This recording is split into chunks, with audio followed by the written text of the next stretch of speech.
Hola hermanos y amigos, Dios les bendiga. En una mijita de pan, hoy vamos a estudiar de qué convence el Espíritu Santo al mundo. Eso lo vamos a ver en Juan capítulo 16, versículo 8, que dice así la palabra. Y cuando Él venga, convencerá al mundo de pecado, de justicia y de juicio. Vamos a estudiar en base a ese pequeño versículo. Al desarrollar este tan importante tema, no podemos dejar de nombrar una de las obras del Espíritu Santo, que es de la regeneración del alma. Por naturaleza, el corazón del hombre es duro, insensible como una piedra. El entendimiento es ciego, la voluntad obstinada y la conciencia está cauterizada. El alma es insensible a su estado, porque está espiritualmente muerta. Por lo tanto, Dios a través del Espíritu Santo quita ese corazón de piedra y pone en su lugar uno de carne. Eso lo podemos ver en Ezequiel capítulo 36, versículo 26. Pero Dios no altera el alma, ya que el alma es eterna, ya sea para vida eterna o para muerte eterna. Porque según lo que el hombre siembra, eso lo habíamos visto antes, que si sembramos para la carne, de la carne vamos a obtener corrupción. Si sembramos para el espíritu, vamos a obtener vida eterna. Vamos a ver qué hace el Espíritu Santo al creyente de Jesús. En la primera oración de Juan, capítulo 16, versículo 8, dice así: y cuando Él venga, convencerá al mundo. Vamos a estudiar esa oración primero. La convicción del Espíritu Santo es más que un despertar en los sentimientos y las emociones. La convicción del Espíritu Santo es un sentido de responsabilidad personal por el pecado, una percepción de que todo pecado es contra Dios, un despertar del deseo de verse librado del pecado. La convicción del Espíritu Santo es esencial para la conversión. Es el objetivo de la predicación a favor de los que aún no han sido salvos. La palabra convencerá que utiliza aquí la Biblia es la palabra griega elejo, que significa acusar, redarguir, reprender. Vamos a estudiar cada una de esas palabras: acusar, redarguir, reprender, que significa convencerá. La primera palabra de elejo, que significa convencerá, es acusar. O sea que el Espíritu Santo acusa nuestra conciencia, que es el conocimiento de nuestros propios actos, para mostrarnos el error. Por ejemplo, el caso de la mujer adúltera, que sale en Juan capítulo 8, versículo 7. Podemos ver lo que dice así la palabra. Y como insistieron en preguntarle, se enderezó y les dijo: el que de vosotros esté sin pecado, sea el primero en arrojar la piedra contra ella. E inclinándose de nuevo hacia el suelo, siguió escribiendo en tierra. Pero ellos, al oír esto, acusados por su conciencia, salían uno a uno, comenzando desde lo más viejo hasta los postreros. Quedó solo Jesús y la mujer que estaba en medio.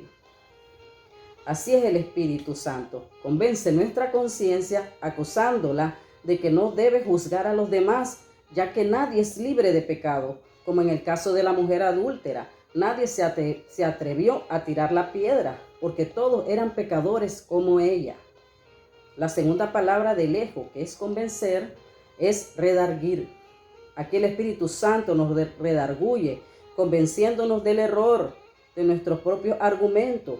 Nos refuta, o sea que nos contraargumenta nuestros propios conocimientos, como sale en 2 de Corintios capítulo 10, versículo 5, que dice así la palabra: derribando argumentos y toda altivez que se levante contra el conocimiento de Dios, y llevando cautivo todo pensamiento a la obediencia a Cristo. Esto hace el Espíritu Santo, que derribemos nuestros propios pensamientos, argumentos que se levanten contra el conocimiento de Dios. O sea, cuando ponemos nuestros propios pensamientos, cuando predicamos, argumentamos nuestros propios pensamientos, no lo que sale en la palabra. Entonces el Espíritu Santo te convence de ese error. Y es ahí donde nos lleva cautivo a los pensamientos, a la obediencia a Jesucristo. La tercera palabra de lejos, que es convencer, significa es reprender. Aquí el Espíritu Santo nos amonesta, reprendiéndonos a un error o falta que hayamos hecho para no volverla a hacer, no seguir en el pecado. Miremos qué nos dice la palabra respecto a eso en Primera de Timoteo, capítulo 5, versículo 20, que dice así la palabra. A los que persisten en pecar, repréndelos delante de todos, para que los demás también teman. Eso dice la palabra.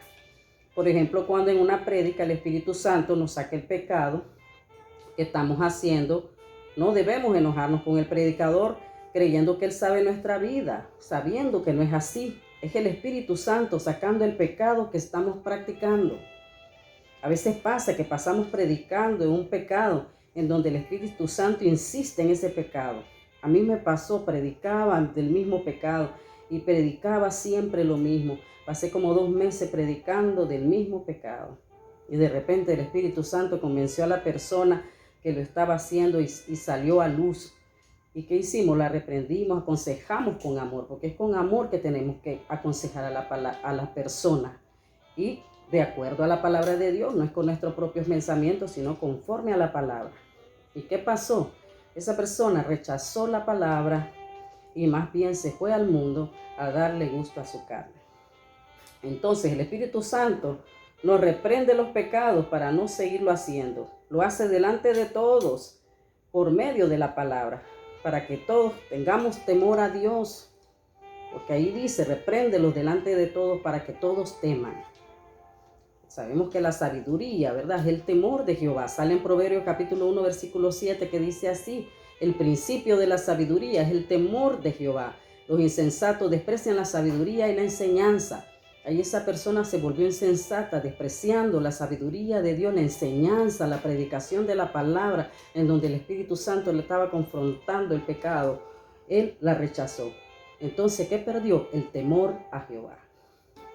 Despreciamos la sabiduría y la enseñanza cuando hablamos mal de la prédica, sabiendo que Él no está confrontando nuestro pecado, haciendo muy mal cuando hacemos eso.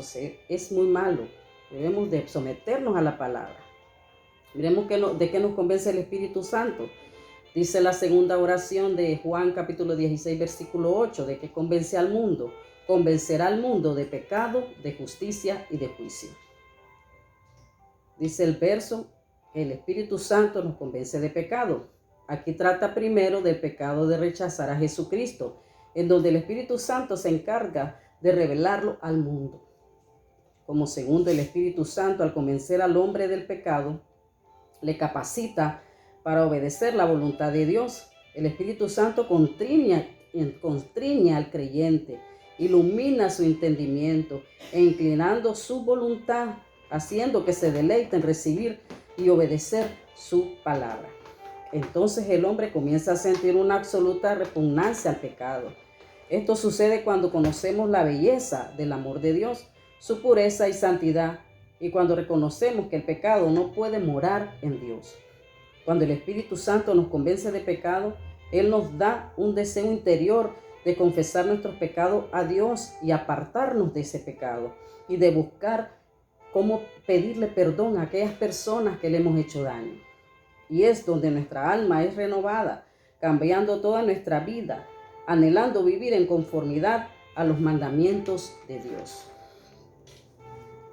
La segunda palabra de que convence el Espíritu Santo al mundo es de justicia. El Espíritu Santo convence al mundo de justicia, demostrando que Jesucristo era una persona justa y que por medio de su justicia otros pueden también salvarse. El Espíritu Santo convence al mundo de justicia para que guarde respeto a Dios y a la ley divina, dando como efecto que el corazón esté recto delante de Dios, conduciendo al hombre en justicia y santidad.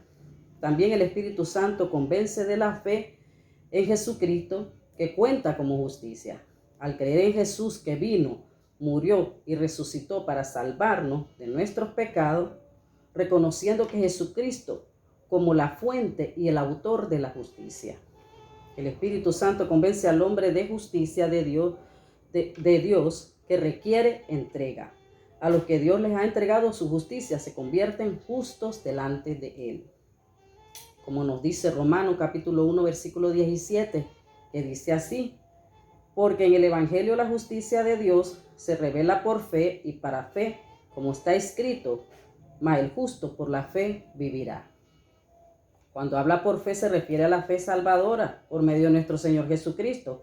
Y para fe, eso es vivir diariamente por fe. Eso es caminar por la fe, día a día hasta el final de nuestros días. Vivirla en la palabra. Caminar día a día viviendo la palabra de Dios. Cuando dice la palabra, el justo por la fe vivirá. Trata de que nuestra fe en Jesucristo nos guía y dirige, actuando de una manera que es compatible con nuestra fe. No por un sentido de obediencia irreflexiva, sino por un amor seguro y sincero por nuestro Dios y por la valiosa sabiduría que Él revela a sus hijos. El acto divino de justicia en donde el pecador creyente es declarado justo ante un Dios santo en el cielo, justificado por la sangre de Jesucristo. Esta justicia no es algo que nos hayamos ganado o merecemos, sino es algo que desciende de arriba de Dios mismo, y que Él da gratuitamente sin costo alguno, con solo creer en Jesucristo. Si no tenemos la justicia de Dios a través de Jesucristo, no estamos bien con Dios y entonces estamos bajo justa condenación. Y por último, el Espíritu Santo convence al mundo de juicio. Aquí la palabra juicio que utiliza la Biblia es la palabra griega crisis, que significa juicio, condenación. El Espíritu Santo nos convence de que si no creemos en Jesús, que vino, murió y resucitó para salvarnos de nuestro pecado, vamos a recibir condenación. Vamos a ser enjuiciados en el gran trono blanco. Eso sale en Apocalipsis capítulo 20, versículo 11. Y el que nos juzga es nuestro Señor Jesucristo. Sale en Juan capítulo 5, versículo 22, que dice así la palabra. Porque el Padre a nadie juzga, sino que todo el juicio dio al Hijo, para que todos honren al Hijo como honran al Padre. El que no honra al Hijo, no honra al Padre que lo envió. Una de las maneras de honrar al Hijo es creer en todo lo que Él hizo. Si no creemos en Él, no honramos al Padre. El Espíritu Santo nos convence de que honremos al Hijo para que cuando seamos juzgados por nuestro Señor Jesús, no seamos condenados. El Espíritu Santo nos convence en que Cristo Jesús, de que escapemos de la condenación del juicio al creer en Cristo Jesús. El Espíritu Santo nos convence de que estábamos muertos en nuestros pecados. Sin embargo, Dios nos dio vida en Jesucristo al perdonarnos todos los pecados y anular la deuda de pecado, llevándola en la cruz. Escapemos, hermanos, de ese juicio, dejándonos convencer del Espíritu Santo, no juzgando a los demás. Recordemos que no podemos arrojar la piedra contra las personas porque nadie es libre de pecado. Dejemos convencernos del Espíritu Santo, derribando todo argumento nuestro, sometiendo nuestros pensamientos a la obediencia de Jesucristo, dejándonos guiar por el Espíritu Santo, no insistir en realizar pecado. Escapemos del juicio, amigo, déjese convencer por el Espíritu Santo del pecado de no creer en Jesucristo, que vino, murió y resucitó para salvarnos de nuestro pecado. Cree, amigo, que Jesús vino para eso. Él vino, murió, resucitó para salvarle de sus pecados. Crea para que huya de esa condenación eterna, de esa muerte eterna. Déjese, amigo, de convencer del Espíritu Santo de justicia al tener fe en Jesucristo, viviendo como Él vivió y justificados por la sangre de Jesús que nos limpia de todo pecado. Déjese convencer, amigo, del Espíritu Santo para escapar de una condenación eterna. Porque según lo que sembremos, eso vamos a recibir. Sale en Gálatas capítulo 6, versículos 7 y 8, que dice así la palabra. No os engañéis, Dios no puede ser burlado, pues todo lo que el hombre siembra, eso también segará. Porque el que siembra para la carne, de la carne segará corrupción, mas el que siembra para el Espíritu, del Espíritu segará vida eterna. Una de las maneras de sembrar para el Espíritu Santo es dejarnos convencernos de pecado, de justicia y de juicio para recibir una vida eterna. Si no nos dejamos guiar por el Espíritu Santo, estamos sembrando para la carne. ¿Y qué vamos a recibir? Corrupción. Dejémonos convencer y guiar por el Espíritu Santo. Hagamos todo lo que nos manda en su palabra, para que así sembremos para el Espíritu Santo y recibamos vida eterna. Si no lo hacemos, entonces estamos sembrando para la carne, en donde vamos a recibir corrupción. Bueno, espero les haya gustado y hayan entendido el mensaje de la palabra de Dios. Dios bendiga su familia, ángeles acampen alrededor de ustedes, en el nombre que sobre todo nombre, el nombre de nuestro Señor y Salvador Jesucristo. Y dejémonos guiar y convencer por el Espíritu Santo para recibir ese cuerpo glorificado que nos va a dar vida eterna. En el nombre de Jesús. Amén.